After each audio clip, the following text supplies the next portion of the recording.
Our first guest tonight is an Emmy-winning and Tony and Academy Award-nominated actor you know from films such as Sing Sing, The Color Purple, and Rustin, as well as shows like The Four Seasons and Euphoria, which is airing now on HBO and HBO Max, with new episodes premiering on Sundays. He stars as Joe Jackson in the upcoming biopic Michael, which is in theaters and IMAX this Friday. Let's take a look. So, I've decided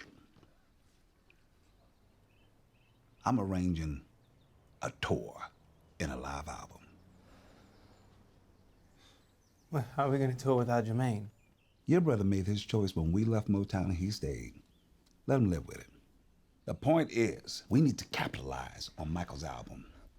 So, we're gonna do a bunch of songs. Joseph, I need to think. No, sir. I told you what to think. You got a problem with that, Michael? We need to have a reasonable conversation about this, Joseph.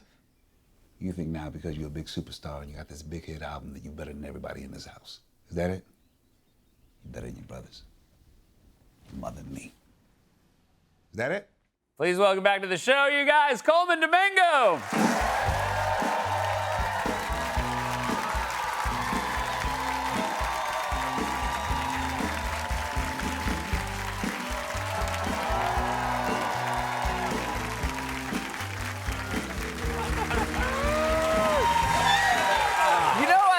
I'm like embarrassed by what I'm about to tell you because I went backstage, I said hi to you. Yeah. You looked amazing. Well, thank you. And I was like, you always look great. I'm like, God, his outfit's amazing. And now I'm realizing it was just the outfit you showed up in. It was just your like walking around outfit. It was my pregame for you. It was your pregame. Exactly. Like your pregame is like my winning the World Series.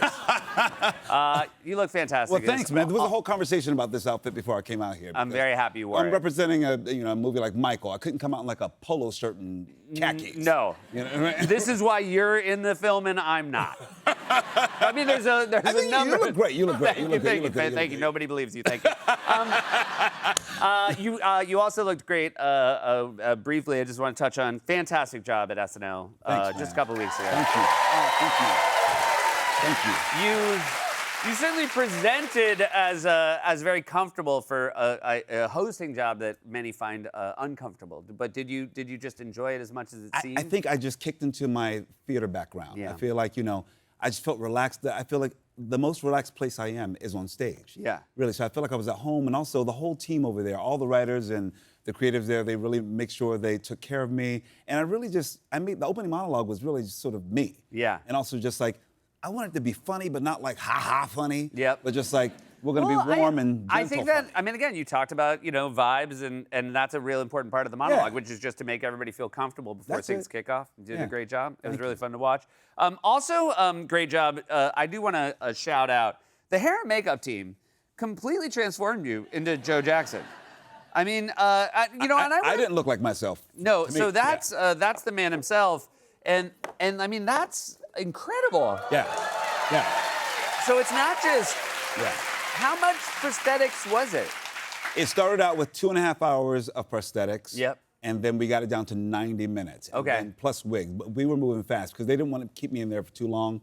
But it was a great time for me to sort of, find the Joe Jackson me every Yeah. day. But it was Had you fantastic. done? I'm trying to think. Have you done a lot of prosthetic work over your career? No, I haven't done a lot of prosthetics. Yeah. I feel like I did usually do wounds and stuff like that. Right. Blood coming out of you or something. But like, nothing like that. That Yeah. was like a full transformation where the first time I saw myself like that, it was weird. It's a strange thing when you look in a mirror and you don't see yourself anymore. But I mean, does it help when you're playing somebody who is so unlike you? Yeah. I mean, I would imagine, right? Very much so. It helps you because, as an actor, you work on the voice and the text and research, and then suddenly you get all these other elements. And also, I just got to shout out this crew. Bill Corso designed the makeup, and Jamie Richmond, and Mo Meinhardt, and Carla Farmer. They took care of all of this, so therefore I can just exist and be Joe Jackson. So then I worked on the body language and all that stuff. So yeah, it's a team effort. We've talked before when you're here about you're an accomplished dancer. You're the kind of guy who will, you'll break Cut out a a rug. dance. Yeah, cut a rug. Joe Jackson kind of famously not known for dancing in the way that Michael is. You don't know that? Well, did you try to pitch it for the film? He had a lot of kids, so I'm sure he could dance. Yeah, you know that's what I true. mean? Exactly. That's a very good point. But no dancing in the film. Did you try to? Was this an argument you made to Antoine Fuqua? Were you like, No, you know? I okay. didn't make that at all because I was with Jafar Jackson, Yes. who is outstanding. And in Michael the role of Jackson's Michael. nephew. Michael Jackson's nephew. Yeah. And he is like the incarnate of Michael. It's Yeah. like, he really is. It is like being with Michael. What was it like? I mean, again, being on set, watching him dance like Michael. I mean, again, that is something when you think about a film and somebody playing Michael, that's the part you think must be the hardest. Listen, the first time I saw him, Antoine Fuqua, our director, asked me to come out on set. I was there for a makeup test. I went out to meet my sons. He said, come see your sons. Yeah. And I saw them performing a number from the Victory Tour. And immediately I thought that I was watching the Jacksons back Yeah. in the 1980s. It was wild to see. So much so, like they even, Jafar came and ran up to me with sweat dripping down, and he hugged me and said, hi, Father. And in that moment, I was Joe Jackson, and that was my son. That's incredible. Yeah. Could you, if they had asked you to moonwalk in the movie, could you, Coleman Domingo, had done that? Listen, I'm from West Philly, born and raised. There's nothing we can't do. Exactly. I can moonwalk. Now, did you learn how to moonwalk? I mean, was Michael Jackson the first person? Was anyone? He's the first person we saw do the moonwalk. Got We it. So all you saw- had to learn it off Michael. Yeah, we learned it off of Mike. Got it. Mike taught us everything about Got the it. moonwalk. And yeah, do you know how to moonwalk? I can walk backwards. Okay. Want me to show you? Yeah, show me how to moonwalk. Are you gonna do it too? I'll do it if you show me how to do it. You gotta look at the feet. So, listen, you gotta go. It's got. Oh. You got this? But I feel like, but if you watch, like, this is just as fast. If it's about getting, But wait. that's like the laziest way possible. Wait, but like that- is that actually- Now put some stank on. You got because Mike did this for the set Yeah. too. He did this. I think you are underestimating how little people want to see me put stank on anything. I have a lot more questions. We'll be right back with Coleman after this. Welcome back, everybody. We're here with Coleman Domingo, a longtime New Yorker, Yeah. and 15 years in the same place, correct? Yep. I used to live in New York. And then is it true that when you left New York, you just didn't tell anybody you were leaving? Absolutely. Wow. 'Cause So we- how do you go about doing that? New York is like that though. Everyone judges you when you're about to leave New York. That's true. Especially if you're going to move to California. 100%. No one likes that. Am No. I right? No one likes it. Yeah. And they all act like that when you do it, they're That's like, you we gave up. knew Oh, it. no, we knew it. Oh, you're knew that it." guy Yeah. now. Oh, you like smoothies now or Yeah. something. You're like, no, I just wanna... Also, by the way, they sell smoothies in New York. Yeah, but they act like they only make them I in know, LA. it's I don't very, know. they're very unfair. So I had to take things out of my apartment and move it little by little to LA. you were doing it like a duffel bag at a time, like one, like one No, carry-on and one checked bag at a time. I really was. I don't know what it was, but I really felt like people thought that I was going to become something else. Yeah. And like that was a bad thing. But so it wasn't. It didn't go well. I'm gonna say about people. I've known many people who love New York more than anything, and then they move to LA, and they're very happy. Yeah. Have you been happy with your transition so far? But it's funny. I almost feel like shy about saying it, but I'm very happy living in LA. I live a very peaceful life. I think that's ultimately what everybody who goes there says. But when you're in New York, when you're in your 20s and 30s, it's great because you walk out and you're like, ooh, anything can happen. Yeah. I'm 56 now. I don't want that anymore. No.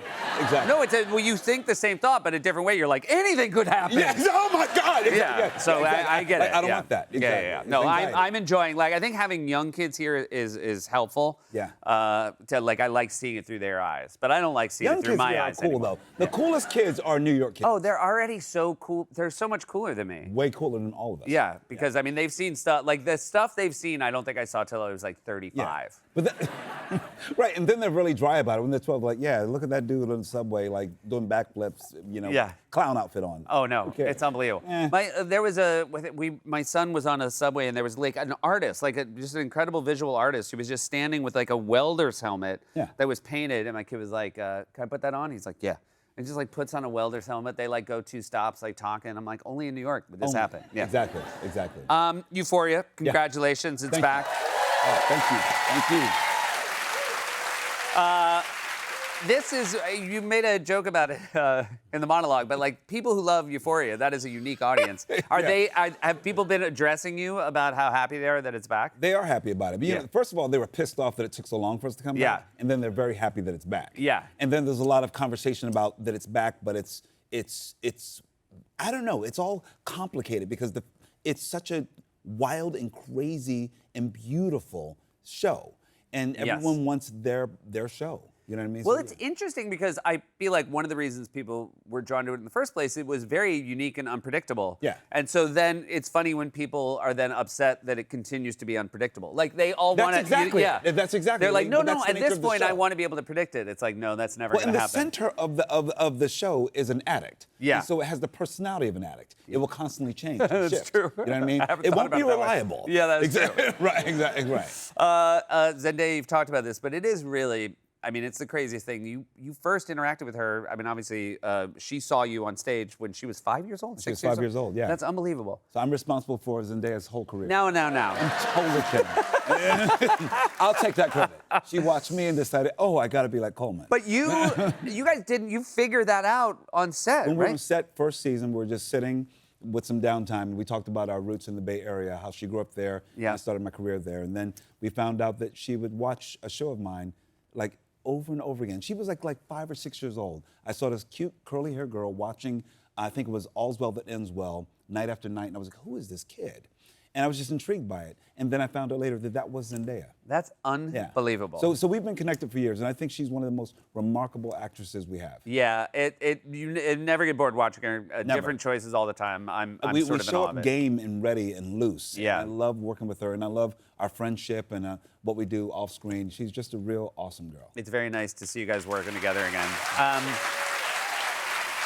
I know, like, in the way that you probably couldn't say anything about Euphoria season 3 before it came out, you're in Disclosure Day, a big new Spielberg movie that I'm pretty sure you can't disclose much about, right? No, I can't disclose anything about it. I can tell you that it's there, and Yeah. I think we had a great time making it. I think Steven Spielberg is at his very best. It felt like I was working with a new filmmaker. That's very exciting. With his enthusiasm and excitement for what we were going to make. And it really is about, I think it's a film, it's another film like Michael that you're going to have to see in theaters, but it really is about our humanity and what happens if we believe in the possibility of something bigger than ourselves. As we talk about biopics, Lincoln, a movie that I never get tired of watching. That was the first time you worked with Spielberg. Yeah. Like, what is it like the first time? You know, obviously, any actor has their own role to play, and you want to be prepared. And at the same time, you knew you were going to work with Steven Spielberg for the first time. How do you go into those days? Listen, I think that every actor will tell you this. You're going to work with Steven Spielberg, one of the greatest directors ever.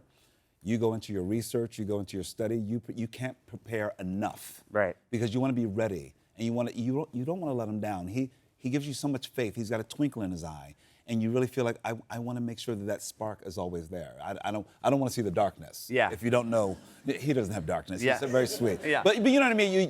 You really want his approval. Yeah. You really do, because he has so much faith in you and the possibility of what you can do. Well, I can't wait for that, and congratulations on everything else. It's so nice to see you, Coleman. Good to see you, Every man. night. Thank you for bringing the Thank you, man. outfit. Thank you. A-game. Coleman Domingo, Michael, theaters everywhere this Friday, April 24th. New Euphoria episode Sundays on HBO Max. Stick around. We'll be right back with Scott MacArthur.